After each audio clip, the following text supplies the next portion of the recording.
country of Sri Lanka right now is in a state of limbo, and in terms of the protesters that are continuing the protest demanding the resignation of Mr. Ranil Wickremesinghe, who is right now the acting president. But joining us here exclusively on NDTV is Mr. Sajith Premadasa, who is the leader of the opposition, of the principal opposition here in Sri Lanka, who's also been nominated to the interim president's post. Well, thank you for joining us here on NDTV. My first question to you is, of course, the world also wants to know, you as a country also want to know, where exactly is Mr. Gotabaya Rajapaksa heading to? He hasn't really, submitted his resignation officially just yet. Well, I don't have a clue about his whereabouts, and that is not of my concern. I'm worried about Sri Lanka. I'm worried about the anarchical situation that has existed in this country in the recent past. We need to bring back the rule of law.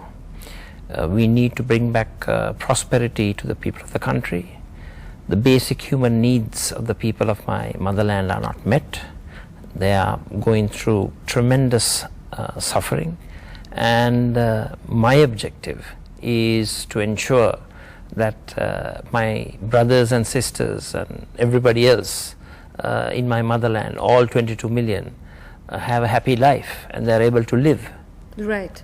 But do you really see that, at the moment when we speak, we understand that the economic crisis has been going on for very long right now. But you also have something called the political crisis. Is it really important to have a power struggle at the moment when you have people out there on the streets? They don't really have food to eat. They don't have fuel to travel. They're completely crunched and they don't really know where to go and what to, who to ask what. While on the other hand, you have the political leaders fighting for power struggle. Well, what we have in Sri Lanka today is what you may call a power vacuum. Right. The basic issue is 6.9 million at the presidential elections and 6.8 million at the parliamentary elections gave a mandate. Those who have received the mandate either have fled the country or their government has been completely messed up. It's Right. totally disintegrated. In such a situation, we have to ensure that constitutionality prevails, that order prevails, that the rule of law reigns, and make sure that the country is governed through the practice of people's sovereignty, through democratic sovereignty, which is not in existence right now. So it's not a power struggle. Okay. It is basically an attempt to bring back order to an anarchical society. Okay. So when you say that it's not really a situation, a power struggle, but do you hear that, the people who of course have given mandate to Mr. Gotabaya Rajapaksa, they are the same people who's demanding that he goes home.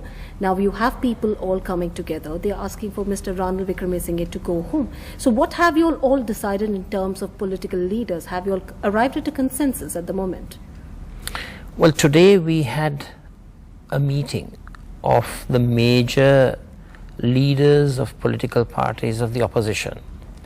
All I can tell you is that we have arrived at a consensus, and that consensus will be conveyed to the speaker tomorrow morning. Okay. And then we shall proceed from there. Will the parliament be convened tomorrow as per the plan? That all depends on whether President Rajapaksa is president or ex-president, whether he's still the president. Okay. I'm not too sure whether he has handed in his resignation or not, Right. whether it will be done so. The speaker promised that the resignation would be received Right. on the 13th. I'm yet to find out any report While that we certifies see he's that. busy hopping from country to country. Yes. Okay. Now, you did talk about that you'll have arrived at the consensus, right? All the party leaders. You have been nominated unanimously to the interim presidential post. What is your first step to ensure that, you can bring back Sri Lanka to normalcy? Okay? My major concern is to bring back prosperity, livability to the people of my motherland. Okay. That's my major concern. So right now we have already drawn up a roadmap. I have to say it will take a long time for Sri Lanka to recover, and I mean it. Sri Lankan people should know the reality, the truth. A lot of us will have to go through suffering, make tremendous sacrifices, at least even to come to the 2019 levels. My prediction is that it would take 4 to 5 years. 4 to 5 years to bring back Sri Lanka to what it was? What it was in 2009, end of 2019. Isn't that a very, very long, in terms of long period, in terms of the hardships that people are already going through? Well, I can't lie to the people. Yes. I'd rather utter the truth and go home. Why do you say rather it would than take that long? Rather than utter lies and attain position. That has always been my motto, and I will stand by my principles. Well, like I did point out that there are several people in terms of talking about how your name can also be nominated, but I'm sure you've worked out your roadmap. What if you're talking to me about it's going to take really long, it's going to take about 4 years or 5 years, what would be your immediate step, as a relief to Sri Lankans? Because looks like in terms of what really the state of Sri Lanka is, has it already affected the prospects of IMF and the World Food Programme? Has it already affected? Assuming we take over responsibility, please keep in mind we are taking over a bankrupt country, a country where in the treasury our financial levels are zero, if anything negative. I would say negative, considering the total debt that we owe as a country, both foreign and domestic debt. So we have a humongous task, right, an uphill mountain to climb. But we will do so as a nation state, with everyone coming together. I would like to appeal to all the 22 million people, if we attain power and position and the opportunity of governing this motherland, we would need the support of all 22 million people to embark on a process of recovery. Okay, well, good. So I'm coming to that question when you said you will need the support of people. Are you able to gauge the pulse of the people, right? Because it's out there in the open for the world to see what's happening in Sri Lanka. People are not really, in support, whether it is of this present government, but if at all, if you're talking about if there is a position, a chance that you could come to power, if that is the case, there are various, levels of corruption charges that have been leveled against you as well as an individual.